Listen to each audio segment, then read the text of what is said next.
Bonjour et bienvenue dans ce module de formation portant sur le système de remboursement des produits de santé en Allemagne.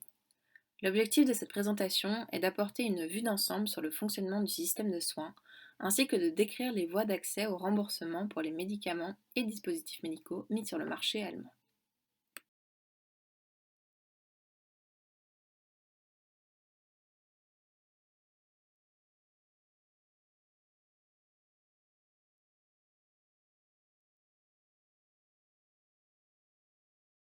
La formation se déroule en trois parties. Dans un premier temps, le fonctionnement du système de soins en Allemagne sera décrit avec les différentes institutions impliquées dans sa gestion. Une fois le cadre contextuel établi, nous passerons dans le vif du sujet en commençant par évoquer le remboursement et la fixation du prix des médicaments. Enfin, nous aborderons les différentes voies de remboursement possibles pour les dispositifs médicaux.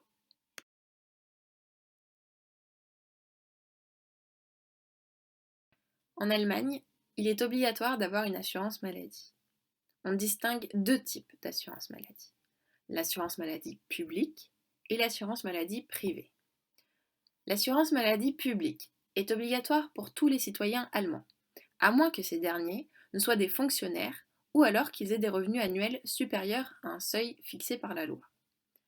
L'assurance publique est financée par les cotisations salariales et patronales, calculées en fonction du salaire de chaque employé. Bien que les assurances publiques sont obligatoires, chaque assuré est libre de choisir celle qui lui convient le mieux. Pour ce qui est des personnes dont le revenu dépasse le montant seuil fixé par l'État, elles peuvent déroger à l'assurance publique en souscrivant à une assurance privée. À ce moment-là, la cotisation payée par l'assuré est indépendante de son revenu et dépend du panier de services choisi, donc du forfait. Pour la suite de la présentation, et dans un souci de simplification, nous ne traiterons que des assurances maladie publiques, étant donné qu'elles couvrent la majeure partie du marché allemand et que les assurances privées relèvent de cas particuliers. Parmi les principaux acteurs impliqués dans le système de remboursement des produits de santé, on retrouve le BfArM et l'Institut Paul Ehrlich. Ce sont les autorités compétentes sous la supervision du ministère de la Santé qui sont responsables de la délivrance des autorisations de mise sur le marché en Allemagne. Elles sont également responsables de la supervision de la sécurité des médicaments et de l'évaluation des risques des dispositifs médicaux. On a aussi le DIMDI. Il s'agit de l'institut responsable de la documentation et de l'information médicale. Il s'occupe notamment de la gestion des référentiels de classification des maladies et des actes et procédures médicales existantes en Allemagne. Il a d'ailleurs récemment fusionné avec le BfArM. Ensuite, on a le GBA, qui est un comité mixte fédéral sous la responsabilité du ministère de la Santé aussi. Il est le garant d'une offre de soins suffisante, appropriée et économique. Son rôle est essentiel dans le remboursement des médicaments et dispositifs médicaux, puisqu'il est responsable de l'évaluation du bénéfice clinique apporté par les nouveaux traitements proposés par rapport à des thérapies de référence. Un autre acteur essentiel qu'il faut citer est le GKV-SV.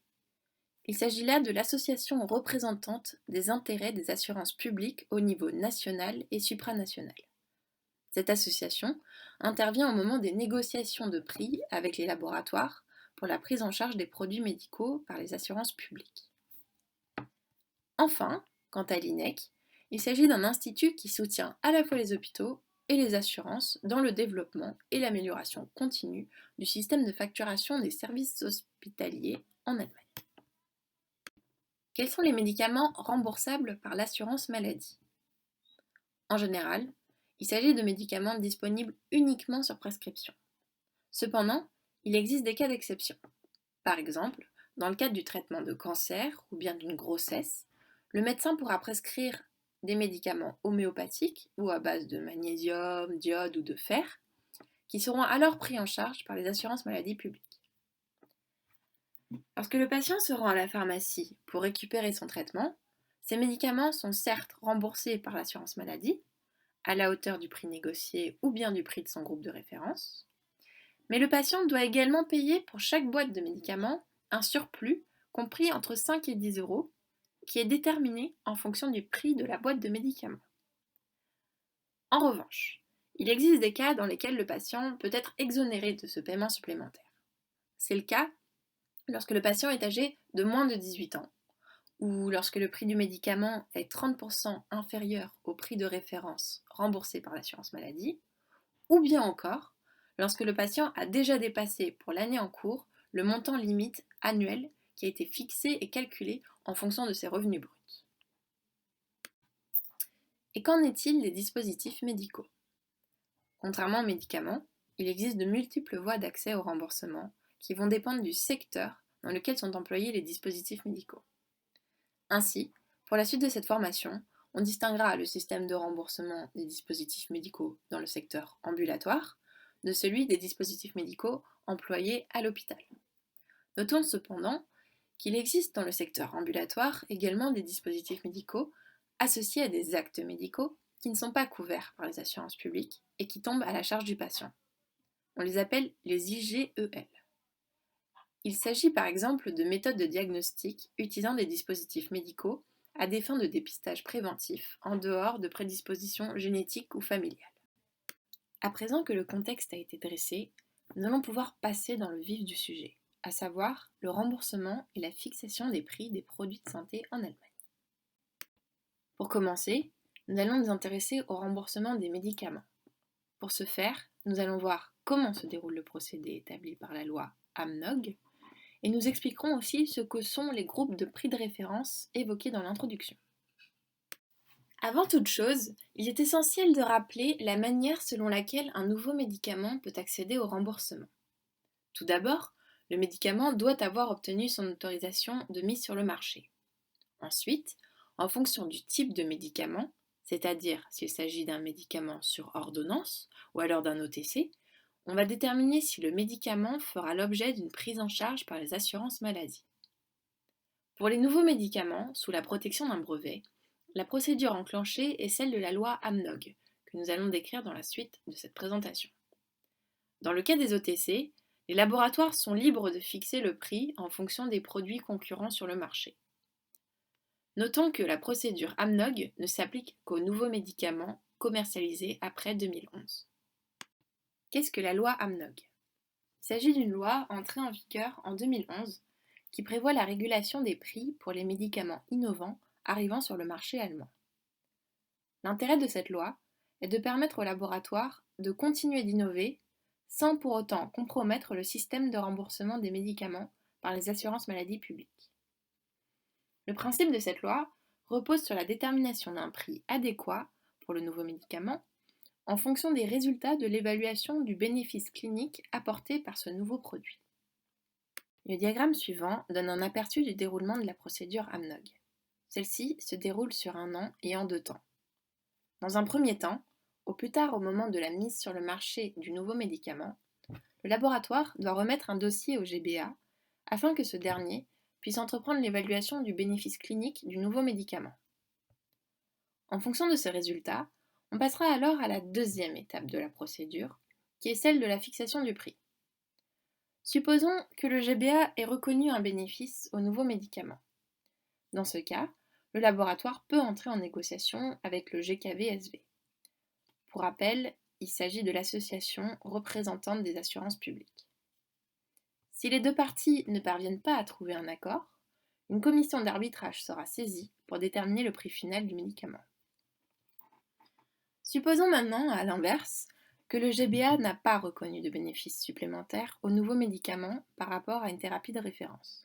Dans ce cas, soit le produit est alloué à un groupe de référence, s'il en existe un, ou alors il sera possible de négocier un prix, à condition que ce dernier ne dépasse pas les coûts annuels de la thérapie de référence. Enfin, le laboratoire peut décider, au cours de la procédure AMNOG, de retirer son produit du marché s'il estime que l'évaluation du bénéfice ou les négociations ne lui permettent pas d'accéder à un prix avantageux. Revenons-en à la première étape de la procédure AMNOG. Il s'agit de l'évaluation du bénéfice clinique du nouveau traitement par rapport à la thérapie de référence qui est entreprise par le GBA. Cette évaluation se base sur un dossier qui aura été transmis par le laboratoire au GBA et dans lequel sont contenues les études cliniques nécessaires à la démonstration du bénéfice apporté par ce nouveau médicament. Le GBA va considérer qu'il y a un bénéfice ajouté lorsqu'en comparaison à un traitement de référence, le nouveau médicament va entraîner soit une augmentation de la survie moyenne des patients, ou alors une atténuation des symptômes de la maladie, ou bien encore une nette amélioration de la qualité de vie du patient et une réduction de l'apparition des effets indésirables. À l'issue de l'évaluation du bénéfice par le GBA, on a donc deux cas de figure possibles. Soit le GBA attribue un bénéfice au nouveau médicament. Alors, on entre dans la seconde phase de la procédure AMNOG, qui consiste en la négociation de prix entre le GKV-SV et le laboratoire. Soit, le GBA estime qu'il n'y a pas de bénéfice en plus par rapport aux thérapies de référence. Alors, le médicament est affecté à un groupe de prix de référence, s'il y en a un, ou bien il pourra y avoir des négociations entre le GKV-SV et le laboratoire, du moment que le prix négocié du nouveau médicament ne dépasse pas le prix du médicament de référence. En ce qui concerne les négociations, elles se tiennent à huis clos entre l'Association des assurances maladie publiques et les représentants du laboratoire responsable de la commercialisation du médicament. Les négociations se basent sur les résultats de l'évaluation du bénéfice clinique par le GBA, sur le coût des thérapies de référence et sur le prix du nouveau médicament commercialisé dans d'autres pays de l'Union européenne qui ont une économie comparable à celle de l'Allemagne. On peut citer parmi ces pays, par exemple, la France, la Belgique, le Danemark, le Royaume-Uni ou encore les Pays-Bas. Si à l'issue de ces négociations, les deux parties ne parviennent pas à trouver un terrain d'entente, un système d'arbitrage viendra trancher. Il ne sera alors possible de faire appel qu'1 an après la prise de décision finale. Enfin, le prix négocié est valable tant qu'il n'y aura pas eu de nouvelle évaluation par le GBA ou alors qu'un nouveau groupe de référence n'aura été formé et auquel le médicament pourrait être affecté. Qu'est-ce qu'un groupe de prix de référence ? C'est un groupe formé d'au moins 3 spécialités qui ont comme caractéristique commune soit d'avoir la même substance active, on sera alors dans le cas d'un groupe de génériques avec le princeps, soit d'être des spécialités avec un effet thérapeutique semblable, ou alors soit un groupe de spécialités de la même famille chimique. Ces groupes sont constitués par le GBA. Cependant, c'est au GKV-SV que revient la tâche de fixer un prix de référence pour chacun de ces groupes. On appelle prix de référence le montant maximum pris en charge par les assurances publiques pour les médicaments d'un même groupe. Ce prix de référence est calculé selon un modèle mathématique bien défini et régulièrement revu à la baisse en fonction du changement des prix des médicaments compris dans un même groupe. Pour finir, on peut citer en dehors de la procédure AMNOG les contrats particuliers signés entre les assurances et les laboratoires pour effectuer des remises supplémentaires sur certains médicaments. En plus de cela, on a aussi, pour les médicaments pour lesquels il n'y a pas de groupe de prix de référence, une loi qui impose au laboratoire d'effectuer une remise de 7 ou de 6% sur le prix de vente de médicaments aux assurances maladie. Nous allons voir à présent le système de remboursement des dispositifs médicaux. Comme mentionné dans l'introduction, il existe différentes voies de remboursement possibles qui dépendent du secteur et du contexte dans lequel les dispositifs médicaux vont être employés. Ainsi, dans un premier temps, nous aborderons les voies de remboursement dans le secteur ambulatoire, puis nous verrons les voies de remboursement pour les dispositifs médicaux utilisés à l'hôpital pour les patients hospitalisés. Dans le secteur ambulatoire, il existe 2 systèmes de remboursement, le système du registre des aides médicales et le système EBM. Commençons par étudier le système du registre des aides médicales.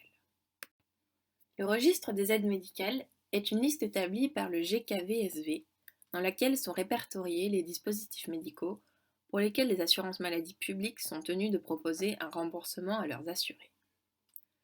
Les dispositifs médicaux éligibles à cette prise en charge sont définis dans le Code de la sécurité sociale comme suit. Il doit s'agir d'un dispositif requis dans des cas individuels pour assurer la bonne prise en charge médicale du patient afin de prévenir ou corriger un handicap et à condition que ce dispositif ne soit pas un produit d'usage du quotidien. Pour donner quelques exemples de dispositifs médicaux appartenant au registre des aides médicales, on peut citer les orthèses, les semelles orthopédiques ou alors encore des appareils auditifs. Afin qu'un dispositif médical puisse être inclus dans le registre, plusieurs critères doivent être remplis, tels que l'apport de preuves de fonctionnalité et de sécurité lors de l'utilisation du dispositif médical et le fait de répondre à des standards de qualité afin de pouvoir garantir une utilisation adaptée et économique dans le parcours de soins du patient. La demande d'inclusion d'un dispositif médical dans le registre des aides médicales se fait par le fabricant. C'est à ce dernier que revient la tâche de définir et justifier dans quel groupe se range son produit et de remettre le formulaire rempli auquel il a joint les documents requis au GKV-SV. L'Association des assurances publiques va alors procéder à l'évaluation de la demande et décider si oui ou non le dispositif médical mérite d'être inclus dans le registre des aides médicales. Si tel est le cas, alors le dispositif se voit attribuer un numéro de catalogage. Autrement, le GKV-SV notifie le fabricant en justifiant sa décision défavorable vis-à-vis de sa demande. Il est laissé une opportunité au fabricant de s'exprimer et d'apporter des informations complémentaires avant que le GKV-SV ne prenne une décision définitive. Enfin, il est important de noter qu'il existe des exigences de mise à jour régulière du registre des aides médicales. En général, cela se fait au minimum tous les 5 ans. L'intérêt pour le fabricant de dispositifs médicaux de faire une demande auprès du GKV-SV pour inclure son produit dans le registre des aides médicales est de pouvoir bénéficier d'une prise en charge des frais de son produit par les assurances maladie. Ainsi, comme pour les médicaments, le montant de remboursement peut être fixé dans des groupes de référence. Il en existe actuellement 5. Le fabricant reste libre de fixer le prix de son dispositif médical, et si le prix dépasse le montant de remboursement, le patient aura un reste à charge. Pour les autres dispositifs médicaux du registre des aides médicales, donc qui ne tombent pas dans ces groupes de référence, les montants de remboursement sont négociés entre les associations des professionnels de santé et les assurances maladie publiques. Le deuxième système de remboursement dans le secteur ambulatoire est représenté par le répertoire national EBM, dans lequel sont répertoriés tous les actes médicaux remboursables en ambulatoire. Ce répertoire est développé et mis à jour par un comité d'évaluation formé par des représentants de l'Association des médecins et du GKV-SV. À chaque acte référencé, on attribue un certain score, dont la valeur en euros est renégociée tous les ans sur une échelle régionale, directement entre les associations de professionnels de santé et les assurances publiques. Ainsi, un dispositif médical est remboursé de manière indirecte via ce système lorsqu'un médecin l'utilise en lien avec un acte médical listé dans l'EBM. Se pose alors la question: comment un nouveau dispositif médical associé à un nouvel acte médical non répertorié dans l'EBM peut-il être pris en charge? Pour cela, il faut commencer par énoncer la règle d'autorisation avec interdiction provisoire qui impose que tout dispositif médical associé à une nouvelle procédure médicale ne peut pas être couvert par l'assurance maladie publique tant que le GBA n'aura pas émis un avis favorable. Cette règle s'applique uniquement aux nouvelles procédures médicales utilisées dans le secteur ambulatoire. De ce fait, l'enregistrement d'un dispositif médical associé à un nouvel acte médical dans le catalogue EBM en vue d'obtenir un remboursement par les assurances maladie ne pourra se faire qu'après l'évaluation de l'acte médical par le GBA. Pour initier cette évaluation par le GBA, 2 voies sont possibles. La première est indépendante de la volonté du fabricant. En effet, la demande ne peut être effectuée que par une personne autorisée, à savoir un membre du GBA, du GKVSB ou de l'association des médecins mandatés par l'assurance maladie obligatoire. Le GBA va ensuite procéder à l'évaluation de la méthode en analysant son bénéfice thérapeutique, sa nécessité médicale et son efficience économique. À l'issue de son évaluation, elle décidera s'il faut attribuer ou non un numéro de référence à l'acte pour l'inclure dans le catalogue EBM. Dans certains cas, Il peut arriver que les données existantes soient insuffisantes pour autoriser la prise en charge de l'acte par les assurances maladie. Cependant, on reconnaît un certain potentiel à cette procédure.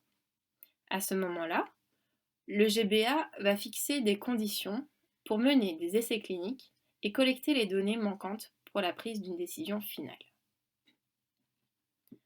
La deuxième voie qui permet d'accéder à un enregistrement du dispositif médical associé à une procédure médicale dans l'EBM est plus récente et donne cette fois l'opportunité au fabricant d'anticiper la prise en charge de son produit. Ce dernier va transmettre un dossier dans lequel il apporte des éléments de preuve que la nouvelle méthode proposée présente un intérêt médical. Le GBA va évaluer la demande et fixer les conditions dans lesquelles l'acte médical pourra être facturé aux assurances maladie sur une période d'une durée déterminée.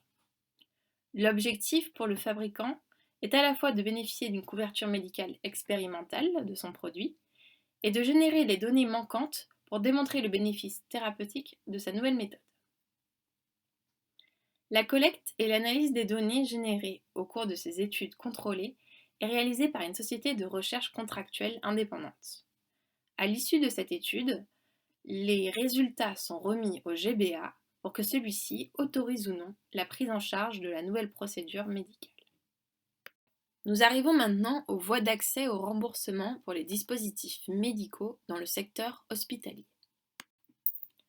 En Allemagne, le financement des hôpitaux est basé sur le système national de remboursement des actes hospitaliers en fonction des groupes de patients formés à partir du diagnostic principal, de leurs caractéristiques démographiques, de leur durée de séjour et des soins prodigués.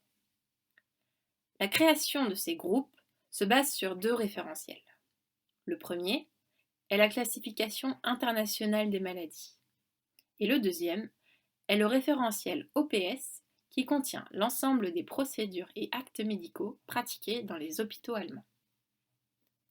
En fonction de chaque groupe, il existe un forfait qui est calculé pour couvrir l'ensemble des dépenses liées au traitement dispensé. Dans ce forfait sont également compris les frais de personnel et les frais de matériel. L'ensemble du système de remboursement des hôpitaux est coordonné par l'Institut de remboursement des hôpitaux, de son nom INEC. À ce système viennent s'ajouter ce que l'on appellera les montants supplémentaires qui sont accordés pour des procédures médicales qui entraînent un surcoût dépassant les forfaits fixés pour les groupes diagnostiques. Comment un dispositif médical associé à un nouvel acte médical sera-t-il pris en charge dans ce système de remboursement? À l'inverse du secteur ambulatoire, c'est la règle de l'interdiction avec autorisation provisoire qui prévaut. D'après cette règle, les hôpitaux sont libres de facturer tout nouveau dispositif médical associé à une procédure médicale du moment où le GBA ne l'a pas expressément interdit. Les hôpitaux doivent toutefois respecter des principes de qualité et d'efficience économique lors de l'emploi de ces nouvelles procédures médicales, puisque l'enjeu majeur pour les hôpitaux est d'ordre financier. En effet, très souvent, la nouvelle procédure médicale entraîne des frais supplémentaires qui ne sont pas couverts par les forfaits des groupes diagnostiques existants. C'est pourquoi des solutions de redevances supplémentaires ont été mises en place pour permettre aux hôpitaux de faire face à ces nouvelles dépenses et de continuer à pouvoir utiliser des traitements innovants. Il s'agit d'une part des montants additionnels qui peuvent être accordés ou alors des demandes NUB que nous allons détailler. Comme leur nom l'indique, les montants additionnels viennent s'ajouter en plus du forfait existant pour les groupes diagnostiques afin de faire face aux dépenses supplémentaires engendrées par les actes médicaux très onéreux. Pour pouvoir en bénéficier, les hôpitaux doivent prouver que la procédure n'est pas rattachée à un groupe de diagnostic spécifique, qu'elle est pratiquée occasionnellement et qu'elle entraîne des coûts significatifs. Ces montants sont renégociés annuellement entre les hôpitaux et les assurances publiques en se basant sur un nombre prévisionnel de patients qui pourraient bénéficier de cet acte médical. Dans le cas de dispositifs médicaux associés à des procédures médicales qui revêtent un caractère plus innovant, il existe la procédure de demande NUB, qui permet d'obtenir un montant de remboursement supplémentaire. Il s'agit là d'un financement temporaire pour les actes n'étant pas couverts adéquatement par le forfait d'un groupe diagnostique. Pour obtenir un tel remboursement, les hôpitaux doivent transmettre une demande à l'INEC, dont le rôle est d'analyser cette demande et d'attribuer un statut qui permettra ou non à l'hôpital de rentrer en négociation avec les assurances pour obtenir ce remboursement supplémentaire. Les applications NUB sont à renouveler tous les ans tant que la nouvelle procédure médicale ne bénéficie pas d'un remboursement adapté. Comme énoncé précédemment, seuls les hôpitaux demandeurs d'un remboursement auprès de l'INEC et qui ont obtenu le statut 1 à leur demande peuvent entrer en négociation avec les assurances maladie obligatoires de leur région. Attention cependant, le statut n'a aucune influence sur le succès des négociations. Effectivement, cela va dépendre d'une part des arguments et preuves apportés par les hôpitaux sur les coûts engendrés par l'acte médical innovant et les bénéfices thérapeutiques qui justifient de l'utilisation et ainsi du financement d'un tel acte. De leur côté, les assurances vont charger le service médical des assurances maladies obligatoires d'évaluer les bénéfices thérapeutiques de la nouvelle méthode proposée pour s'appuyer sur ces résultats pour mener leurs négociations. Il existe une réglementation spécifique relative aux dispositifs médicaux invasifs à haut risque et implantables actifs. Pour cela, lorsqu'une première demande NUB est effectuée, l'hôpital doit simultanément remettre un dossier au GBA pour qu'il puisse procéder à une évaluation anticipée des bénéfices cliniques attendus de cette procédure innovante. À l'issue de cette évaluation, si le GBA estime que cette méthode apporte un bénéfice clinique, il pourra établir des recommandations de qualité autour de l'utilisation du dispositif médical. A l'inverse, s'il s'avère que le produit ou l'acte sont inefficaces, voire nocifs pour le patient, alors la nouvelle procédure sera définitivement exclue de la prise en charge par les assurances. Enfin, comme dans le secteur ambulatoire, si l'ensemble des informations fournies ne suffit pas pour conclure sur le bénéfice de la méthode, le GBA pourra fixer les conditions d'étude contrôlées pour collecter les données manquantes autour de l'utilisation de la procédure. Tous les hôpitaux qui auront alors effectué une demande NUB seront tenus de participer à cette étude clinique. Comme nous venons de le voir, les dispositifs médicaux à l'hôpital sont remboursés indirectement à travers l'acte médical auquel ils sont associés. C'est pourquoi, pour clore la partie sur le remboursement des dispositifs médicaux en Allemagne, il est intéressant d'aborder rapidement la création d'un nouvel acte médical ou chirurgical en vue d'obtenir un remboursement. Le parcours d'accès au remboursement pour un nouvel acte médical est un processus long qui s'étend sur au minimum 3 ans. L'étape principale de ce processus est la création d'un code OPS pour le nouvel acte qui va permettre d'une part de tracer son utilisation au sein des hôpitaux, mais aussi de le facturer. Nous allons donc voir dans la suite de cette présentation comment obtenir un code OPS pour une nouvelle procédure médicale. La procédure de demande de création d'un code OPS doit être initiée par l'association professionnelle concernée par la nouvelle procédure médicale ou alors par des particuliers qui auront préalablement consulté l'association professionnelle intéressée pour obtenir leur avis sur la proposition de création de l'acte. La demande est alors analysée dans un premier temps par le BfArM en tenant compte des critères en faveur de l'inclusion d'une telle procédure dans le référentiel OPS. Ainsi, il va regarder, entre autres, la pertinence de l'acte médical, le nombre de patients qui pourraient en bénéficier, les coûts associés, etc. Si les critères sont remplis et qu'il n'existe pas d'avis défavorable contre l'inclusion de l'acte médical dans le référentiel, alors la demande est relayée à des groupes de travaux OPS dont le rôle est d'évaluer la méthode médicale en elle-même et d'émettre des recommandations sur l'inclusion ou bien l'exclusion de l'acte médical dans le référentiel. Le BfArM va se baser sur ces recommandations pour rédiger une version préliminaire du nouveau référentiel OPS. Cette ébauche de référentiel est consultable par les payeurs et décideurs politiques afin de leur laisser la possibilité d'émettre des derniers avis et proposer des modifications.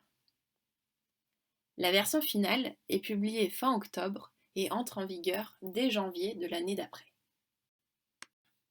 Pour finir, nous allons voir ici les alternatives de remboursement existantes lorsque toutes les voies présentées précédemment n'aboutissent pas. On est ici face à des contrats dits sélectifs qui sont conclus individuellement entre les différents professionnels de santé et les compagnies d'assurance. En général, ces types d'accords surviennent lorsque les dispositifs médicaux n'ont pas obtenu de remboursement via les voies classiques que nous venons de décrire. Il peut s'agir par exemple d'une demande NUB rejetée ou alors d'une couverture de frais insuffisante. Cependant, il existe des conditions à ces contrats. D'une part, il ne faut pas que le GBA ait émis un avis négatif contre la méthode médicale. Et d'autre part, il faut que cette méthode jouisse d'une bonne réputation, c'est-à-dire qu'elle soit répandue et utilisée dans d'autres pays.